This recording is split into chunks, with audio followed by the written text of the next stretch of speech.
Hello friends, hopefully आप सभी लोग अच्छे होंगे। ये वीडियो फ्रेंड्स, आप कोई भी कम्पिटिटिव एग्जाम ले लीजिए, जेई मेन, एडवांस्ड, आप सीयूटी या कोई और other entrance exams, state level engineering entrance exam की बात करिए या कोई भी मतलब बैचलर लेवल की कोई डिग्री का इंट्रेंस एग्जाम जिसमें अप टू 12 लेवल आपका मैथ्स का सिलेबस है, सर्कल अगर सिलेबस है, तो ये जो केस है ये बड़ा इंपॉर्टेंट है। इस पे क्वेश्चंस बनते ही बनते हैं। अगर डायरेक्ट न बने तो जो सर्कल पे कंडीशन लगाएगा वो ऐसा कुछ लगा देता है कि इन्हीं फॉर्म्स में से है। वैसे 7-8 फॉर्म्स हैं, लेकिन जो इंपॉर्टेंट 4 फॉर्म्स हैं उनको हम यहाँ पे डिस्कस करेंगे one by one conceptually, and then एक पीवाईक्यूज करेंगे, 1 से 2 पीवाईक्यूज करेंगे जो लास्ट ईयर किसी न किसी इंट्रेंस में आए हुए हैं। वीडियो में इन तक बने रहिएगा। अगर मेरा एफर्ट आपके पास पहुंचे, वीडियो को जरूर लाइक करिएगा, फ्रेंड्स के साथ शेयर करिएगा, चैनल पे अगर नए होंगे जरूर सब्सक्राइब करिएगा। चलिए स्टार्ट करते हैं। पहला केस देखिए, 4 केसेस होते हैं किसी भी सर्कल के इक्वेशन का, general, standard form, general form, parametric और डायमेट्रिक फॉर्म। ये चारों कर चुके हैं। तो अब ये जो केसेस बनते हैं ना, इनको जनरली हम स्टैंडर्ड फॉर्म में ही सीखने की कोशिश करेंगे।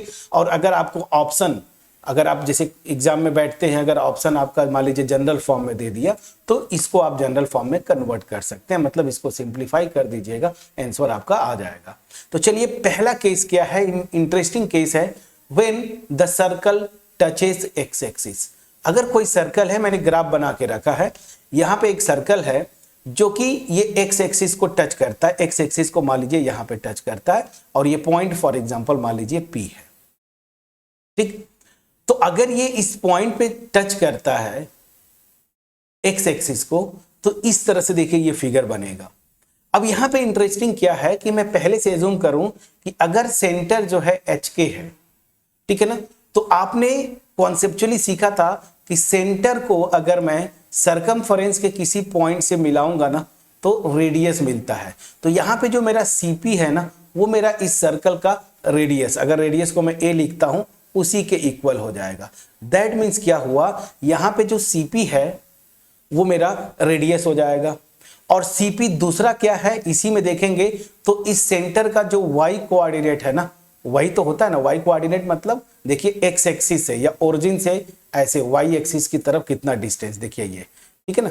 तो ये देखिए CP, दो इंफॉर्मेशन यहां पे दे रहा है। CP मेरा इस सेंटर का Y कोऑर्डिनेट है और यही CP मेरा रेडियस भी हो जाता। तो यहां से क्या कॉन्सेप्ट मिला आपको कि जो सर्कल की रेडियस है ना, ठीक है ना, वो सेंटर के Y कोऑर्डिनेट के इक्वल हो जाएगी, ठीक। चलिए अब अगर मेरा सेंटर ये है H, K और रेडियस अगर A होती तो उस सर्कल का इक्वेशन क्या होता आपको पता है, x माइनस एच इसका whole square plus y minus k इसका whole square, this is equal to radius का स्क्वायर। बट मैं देख रहा हूं कि रेडियस जो है ना वो सेंटर के y कोऑर्डिनेट के इक्वल है, मतलब k के इक्वल है। तो यहां पे आप क्या रिप्लेस कर देंगे, k स्क्वायर। तो मेरा जो सर्कल का इक्वेशन बनेगा वो क्या होगा, x minus h whole square plus y minus k whole square, this is equal to k square. यहां पे रेडियस k के इक्वल हो जाती है। तो याद रखिएगा, जब x एक्सिस को टच करेगा तो सेंटर का जो y कोऑर्डिनेट होगा ना, वो और रेडियस आपस में इक्वल हो जाते हैं। रेडियस भी सेंटर के y कोऑर्डिनेट के इक्वल होगा। मैं समझा पाया?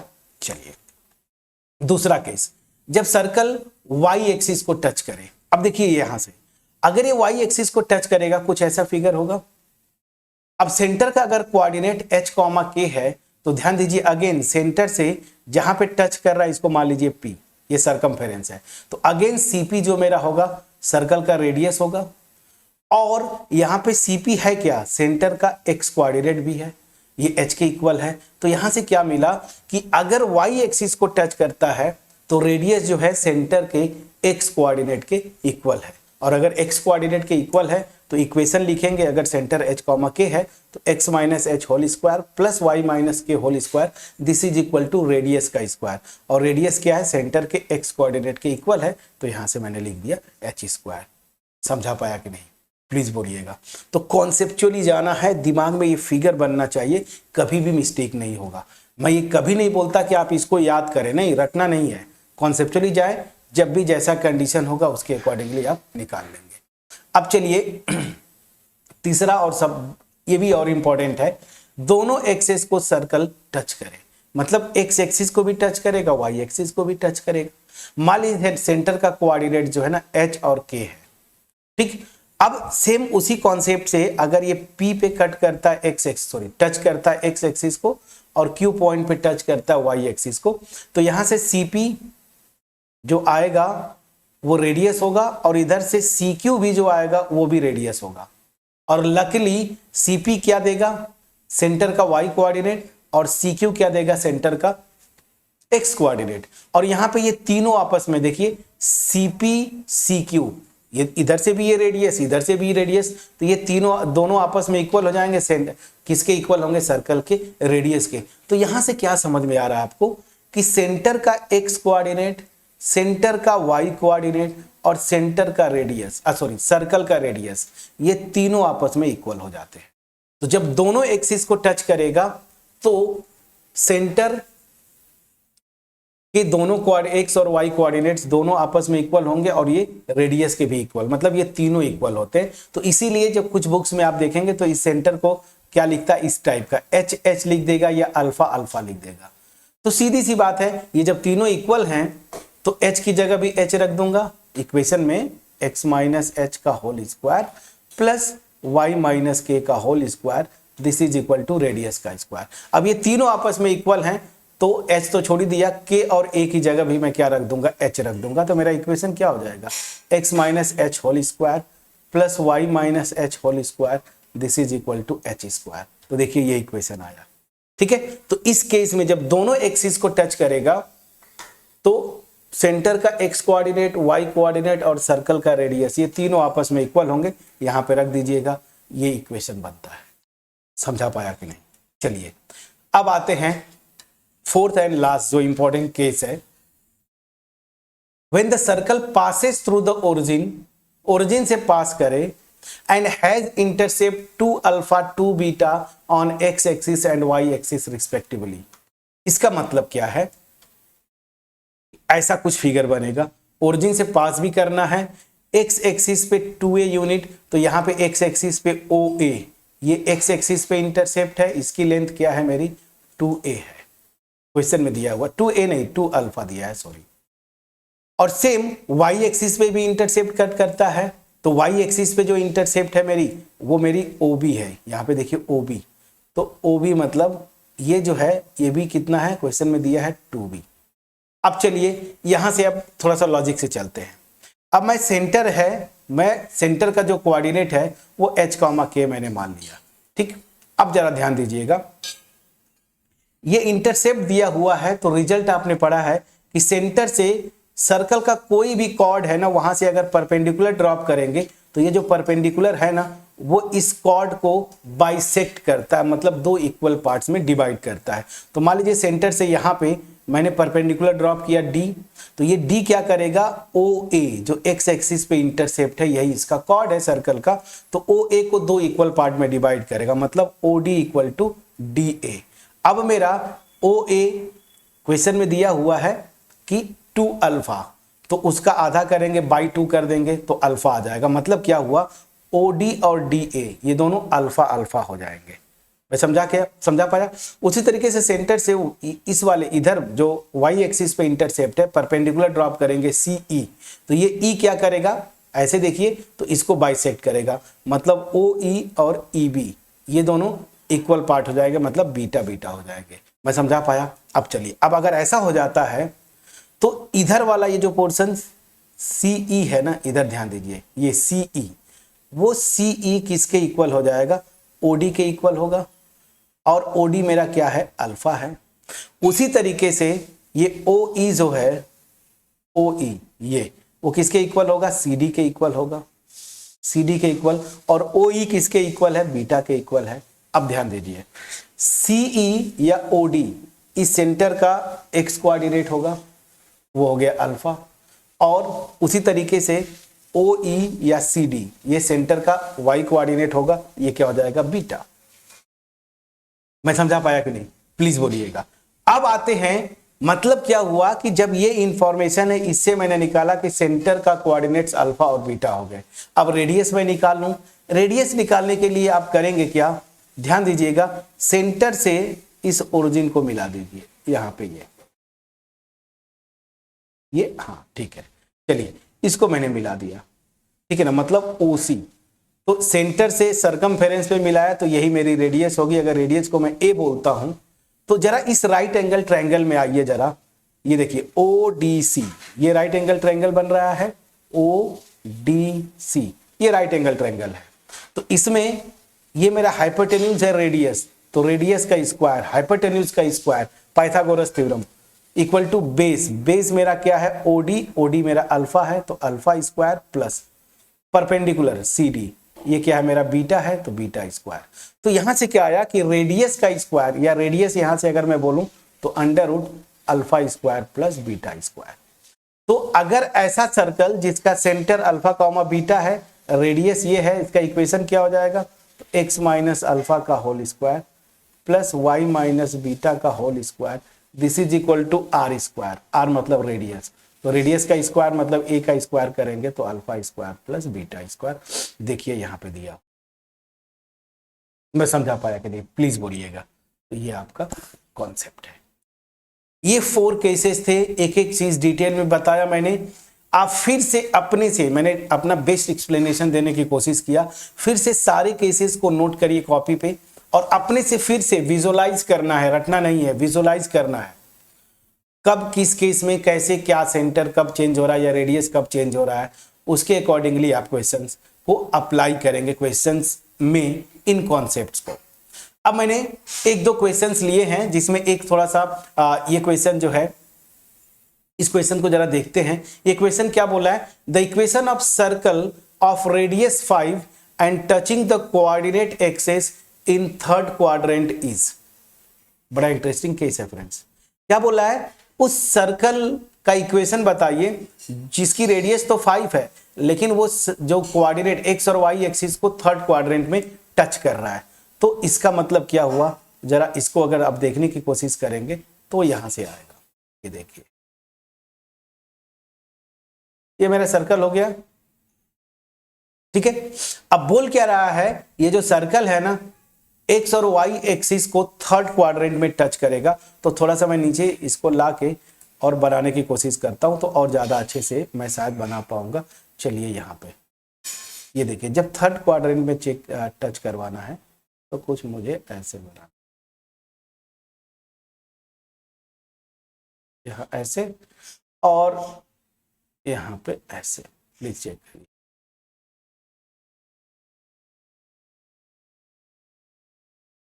ठीक है, ये हो गया O सेंटर, ये है मेरा x एक्सिस। इधर देखिए, अगर ऐसे खींचेंगे तो ये पॉजिटिव x, इधर खींचेंगे तो पॉजिटिव y एक्सिस, इधर नेगेटिव x एक्सिस। अब ऑब्वियस सी बात है, ये मेरा first quadrant, first quadrant, second, मैं लिख देता हूं, ये मेरा फर्स्ट क्वाड्रेंट, ये सेकंड क्वाड्रेंट, ये थर्ड क्वाड्रेंट और ये मेरा फोर्थ क्वाड्रेंट। क्वेश्चन में आपको साफ साफ बोला है कि वो थर्ड क्वाड्रेंट में टच करता है। रेडियस इसकी 5 यूनिट्स दी हुई है, तो सीधी सी बात है, अगर ये मेरा सेंटर है, ठीक है ना, 5 यूनिट्स का टच रेडियस बोल रहा है, तो ध्यान दीजिए कुछ नहीं करना, बस वही कॉन्सेप्ट। आपने ये कॉन्सेप्ट तो सीख ही लिया है। ये तीसरा केस है, दोनों एक्सिस को टच करेगा तो सेंटर का x कोऑर्डिनेट, सेंटर का y कोऑर्डिनेट और रेडियस, ये तीनों आपस में इक्वल होते हैं। ये तो हमने देखा। देखिए यहाँ पे लॉजिकली मैंने आपको बताया था, देखिए यहाँ पे कॉन्सेप्चुअली भी बताया था। तो इतना तो समझ में आ गया कि केस तो यही बनना है। लेकिन ध्यान दीजिए, दैट मीन्स क्या हुआ, रेडियस भी मेरी 5 है, कोई बात नहीं, मैं इसको मिला दिया, ठीक है ना। सेंटर से मिलाएंगे ये भी मेरा 5 आएगा, इधर मिलाएंगे ये भी 5 आएगा। लेकिन एक चीज यहाँ पे बस ध्यान देने की बात है, चूंकि ये थर्ड क्वाड्रेंट में है ना, तो सेंटर का जो x और y दोनों कोऑर्डिनेट्स जो है ना वो निगेटिव आएंगे ना, ऑब्वियस सी बात है। देखिए इधर जब जाएंगे तो ओरिजिन है ना ये, तो ओरिजिन के लेफ्ट में x नेगेटिव और ओरिजिन के नीचे y नेगेटिव, तो सेंटर का जो कोऑर्डिनेट है वो -5, -5 हो जाएगा। इसमें तो कोई दो राय नहीं होना चाहिए था। जब ये निकाल लिया सेंटर, रेडियस ऑलरेडी 5 दिया ही है, क्योंकि यही तो यहां पे देखिए सेंटर का x कोऑर्डिनेट, y कोऑर्डिनेट्स और रेडियस आपस में इक्वल होंगे, रेडियस 5 है। लेकिन चूंकि जब सेंटर का कोऑर्डिनेट्स लिखेंगे, जो भी कॉन्सेप्ट हमने सीखा है यहाँ पे, तो हम उसको क्या लेके चल रहे थे कि मान के चल रहे थे, देखिए ये फर्स्ट क्वाड्रेंट में, लेकिन यहाँ अगर थर्ड क्वाड्रेंट में आ गया, तो थर्ड क्वाड्रेंट में जब आ गया तो यहाँ पे सेंटर के जो दोनों जो x और y कोऑर्डिनेट्स जो है ना वो निगेटिव हो जाएंगे। तो जैसे ही निगेटिव हुए, अब सर्कल का इक्वेशन आप निकाल लेंगे, x माइनस h यहाँ पे -5 है, ये चीज आपको ध्यान देना था, this whole square plus y minus ये k यहाँ पे भी -5 है, इसका होल स्क्वायर बराबर रेडियस का स्क्वायर। तो ये हो गया x प्लस 5 इसका whole square plus y plus 5 इसका whole square, this is equal to 25। ये है मेरा इस सर्कल का इक्वेशन, जो कि थर्ड क्वाड्रेंट में x और y एक्सिस को टच करता है, जिसकी रेडियस 5 है। तो ये कॉन्सेप्ट सिंपली, इसमें कुछ नहीं करना, मैं तो इतना डिटेल बताया ना, कॉन्सेप्ट क्लियर है। थर्ड क्वाड्रेंट में दोनों एक्सिस को टच करेगा, सेंटर के कोऑर्डिनेट्स x और y कोऑर्डिनेट्स रेडियस के इक्वल होंगे, रेडियस 5 दिया है, मतलब ये भी 5 होगा, ये भी 5। अब यहाँ पे साइन की मेन बात आती है, थर्ड क्वाड्रेंट में है तो x और y दोनों कोऑर्डिनेट्स जो है ना सेंटर के नेगेटिव होंगे। बस यहाँ जैसे ही लिखा आपने सर्कल का इक्वेशन, आप जानते हैं स्टैंडर्ड फॉर्म में यहाँ से लिखे, ऑप्शन में आपको स्टैंडर्ड फॉर्म में दिया हुआ है, कौन सा ऑप्शन सही हो रहा है, x प्लस 5 का whole square plus y plus 5 का होल स्क्वायर इक्वल टू 25। ये देखिए ऑप्शन डी आपका सही हो रहा है। यहाँ पे देखिए सब कुछ वैसे ही लिखा है, लेकिन यहाँ माइनस कर दिया, ये गलत हो गया। यहाँ पे खैर 4 लिखा वो गलत है, यहाँ 6 लिखा ये गलत है, ये दोनों में कंफ्यूजन हो सकता था, तो ऑप्शन डी सही है आपका। आंसर की मैंने लिखा था, मैच करते हैं, बिल्कुल सही। मैं समझा पाया कि नहीं प्लीज बोलिएगा। तो एक आसान क्वेश्चन तो नहीं, जब तक कॉन्सेप्ट क्लियर नहीं होगा आप कर ही नहीं पाते, तो एक अच्छा क्वेश्चन। अब देखिए एक क्वेश्चन होमवर्क दूंगा। ये क्वेश्चन क्या बोल रहा है कि the circle x square plus y square minus 8x plus 4y plus 4 equal to 0 touches x axis y axis both axes neither axes. ठीक है, इस क्वेश्चन को दो तरीके से आप कर सकते हैं। एक जो है ना x और y एक्सिस पे इंटरसेप्ट वाला जो कॉन्सेप्ट है, अगली वीडियो में हम सीखेंगे उसका फार्मूला। अगर जनरल इक्वेशन दिया है तो उसका फार्मूला क्या आता है, वहां से आप कर लेंगे। या दूसरा क्या होगा, हम ये जो इक्वेशन है ना इनको इसी स्टैंडर्ड फॉर्म में आप कन्वर्ट कर लेंगे। तो जब कन्वर्ट कर लेंगे तो वहां से आपको चीजें समझ में आ जाएंगी। तो जैसे देखिए इसको अगर करना है तो मैं क्या करूंगा, होल स्क्वायर मुझे इस फॉर्म में लिखना है friends, this plus y minus k whole square बराबर आर स्क्वायर, इस फॉर्म में आपको लिखना है। तो जब यहां से इन दोनों को लेके चलेंगे तो मेरे को समझ में ये आ रहा है कि ये x माइनस 4 का होल स्क्वायर बन सकता है। तो a square minus 2ab plus b square में 16 हो गया, तो यहां माइनस कर देंगे, इक्वल हो गया, प्लस y, यहां ध्यान दीजिएगा y प्लस 4 है तो ये y प्लस 2 का होल स्क्वायर बनेगा, तो a स्क्वायर प्लस 2ab, तो y स्क्वायर और ये 4 आ गया। एक्स्ट्रा क्या होगा, b स्क्वायर मेरा क्या है 2 का स्क्वायर जो कि प्लस 4 है, तो ये हो जाएगा मेरा -4 और ये +4, दिस इज इक्वल टू 0। ये तो कैंसिल आउट हुआ, तो अल्टीमेट x माइनस 4 का whole square plus y plus 2 का whole square, this is equal to ये 16 होगा, 16 को मैं लिख सकता हूं यहां पे। तो यहां पे ध्यान दीजिए, ये जो लिखा है यहां पे सेंटर का जो x कोऑर्डिनेट है ना h, ये इक्वल हो रहा है रेडियस के। ये किस केस में होता था, जब सर्कल y एक्सिस को टच करता था ना, ये ध्यान दीजिए, जब सर्कल y एक्सिस को टच करता था तो उस केस में ध्यान दीजिए, ऐसे जब मिलाते थे तो यही मेरा रेडियस भी होता था और ये मेरा x कोऑर्डिनेट होता था सर्कल का। तो यहां पे देखिए सेंटर का x कोऑर्डिनेट रेडियस के इक्वल हो रहा है, r के इक्वल हो रहा है। समझ आ पा रहा हूं कि नहीं? तो दैट मीन्स क्या हुआ, ये वो केस है जब सर्कल y एक्सिस को टच करेगा। आपको मैं एक बार विजुलाइज करवा देता हूं। यहां से देखिए, जब y एक्सिस को टच करता है तो सेंटर का x कोऑर्डिनेट रेडियस के इक्वल होता था जब y एक्सिस को टच करेगा। एग्जैक्टली देखिए, मैंने जो गिवन इक्वेशन है जनरल फॉर्म में, उसको मैंने स्टैंडर्ड फॉर्म में बदला और स्टैंडर्ड फॉर्म में बदलने के बाद मैं देखा कि सर्कल y एक्सिस को टच करेगा। तो ऑप्शन बी सही हुआ। आंसर की मैं लिखा हूं, शायद बीच में देखे भी थे, तो ये देखिए ऑप्शन बी सही है। इस क्वेश्चन को करने का एक तो ये तरीका था कि आप इसको जो है ना स्टैंडर्ड फॉर्म में बदल लेते। अब ये कैसे बदले हैं, होपफुली आपको आता होगा। पेयर बनाते ना ऐसे, यहां से मुझे पता चला ये होगा 16 ज्यादा हो रहा था, -16 कर दिया ताकि इतना पूरा term x square minus 8x हो।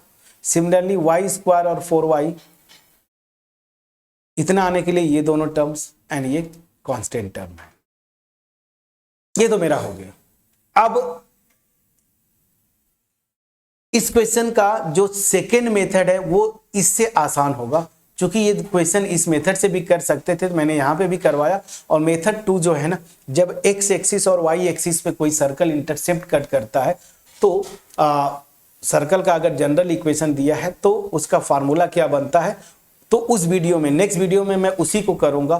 वहां पे भी सेम क्वेश्चन मैं लूंगा और सेम क्वेश्चन को मैं उस मेथड से करके बताऊंगा। अब देखिएगा कि सेकेंड मेथड से थोड़ा कैलकुलेशन का चांस कम होता है। ठीक है, चलिए सो मिलते हैं नेक्स्ट वीडियो में। तब तक अपना ख्याल रखें, पढ़ाई करते रहें। अगर मेरा एफर्ट अगर अच्छा लगा हो, मैंने बेस्ट एक्सप्लेनेशन देने की कोशिश की, जेई मेन एडवांस तक ये जो इस वीडियो में कॉन्सेप्ट सीखा है आपने, ये पीछा नहीं छोड़ेगा। ठीक है ना, तो अगर मेरा एफर्ट आपके पास पहुंचा होगा, वीडियो को लाइक करिएगा, फ्रेंड्स के साथ शेयर करिएगा। So thank you so much friends.